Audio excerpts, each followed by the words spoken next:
भूतों या आत्माओं के अस्तित्व के बारे में आज भी काफी संदेह है। फिर भी उस रात मेरी ट्रेन के डिब्बे में जो घटना घटी थी वह आज मैं आपको बता रहा हूं, क्योंकि मैं आज तक उस मामले का समाधान नहीं ढूंढ पाया हूं। मैं जमशेदपुर से लौट रहा था। गर्मियों की रात थी।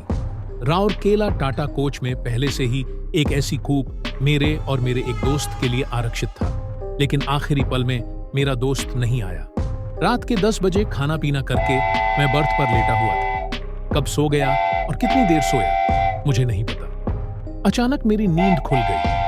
ट्रेन चल रही थी। डिब्बे में मध्यम नीली रोशनी जल रही थी। मैं फिर से सोने की कोशिश करता हूं, लेकिन नींद नहीं आती। ऐसा लग रहा था जैसे कूपे में मैं अकेला नहीं हूं। क्या मेरा दोस्त ट्रेन चलने से पहले कूपे में आ गया था? तुरंत मैंने लाइट जलाई और ऊपरी बर्थ की तरफ देखा, लेकिन वहां कोई नहीं था। बर्थ खाली था। मैंने सोचा शायद मेरी ही माया थी। मैंने लाइट बंद की और फिर से लेट गया, लेकिन मुझे साफ महसूस हो रहा था कि कोई दूसरी आत्मा मौजूद है। न सिर्फ यह, बल्कि एक मीठी सी फूलों की खुशबू भी मेरी नाक में आ रही थी। किसी ने मध्यम महिला स्वर में कहा, जरा उठकर बैठिए ना, मुझे बैठने दीजिए। मैंने कहा, कौन? मुझे तो कोई दिखाई नहीं दे रहा। फिर किसने यह बात कही? मैंने एक बार फिर उठकर बर्थ पर बैठ गया। इस बार साफ लगा कि कोई ठीक मेरे पास ही बर्थ पर बैठ गया। धन्यवाद, कहा उसने। मैंने इधर उधर देखा। एक काम करें, अगर आपको अच्छा लगे तो ऊपर की बर्थ पर जाकर सो जाएं, वह भी खाली है। मैंने कोई जवाब नहीं दिया। कमरे की मध्यम रोशनी धीरे धीरे कम हो रही थी। क्या बिजली जा रही है? ट्रेन की लाइटें कभी कभी कम ज्यादा होती रहती हैं। हो सकता है ऐसा ही कुछ हो। मुझे ठीक पास ही किसी साड़ी के खसखस की आवाज सुनाई दी। क्या हुआ? सोएंगे नहीं? नींद नहीं आ रही? अंधेरे में मुझे साफ लगा कि कोई पास ही बैठा है। पर क्या सोचकर एक यात्री, एक अकेली महिला यह जानते हुए डिब्बे में आई कि अंदर एक पुरुष है। तो क्या हुआ? पास से साफ आवाज आई, आप तो सज्जन आदमी हैं, और फिर मैं तो आपकी मां की उम्र की हूं। मैं आपसे उम्र में बहुत बड़ी हूं। मुझे तुम कहकर बुलाओ। मेरा नाम नंदिनी है। मैंने कोई जवाब नहीं दिया। मुझे यह बहुत अजीब लग रहा था। वह मेरी कूपे में कब और कैसे आई?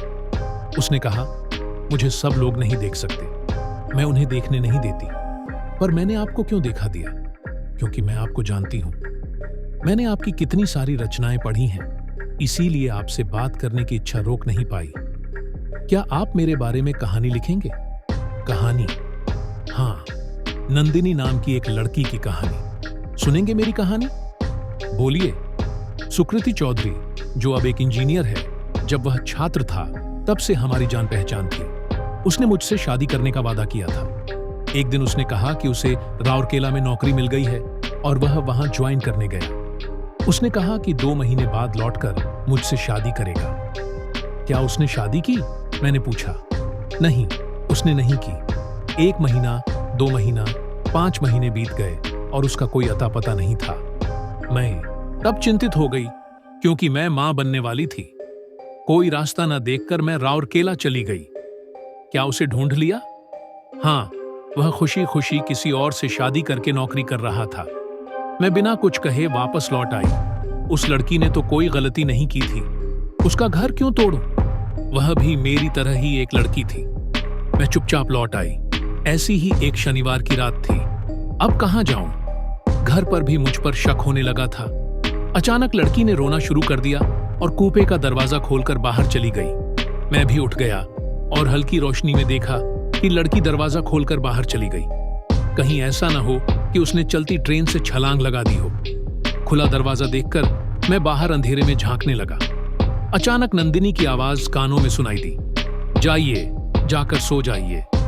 मैंने आपको कष्ट दिया, बुरा मत मानिए। नमस्ते।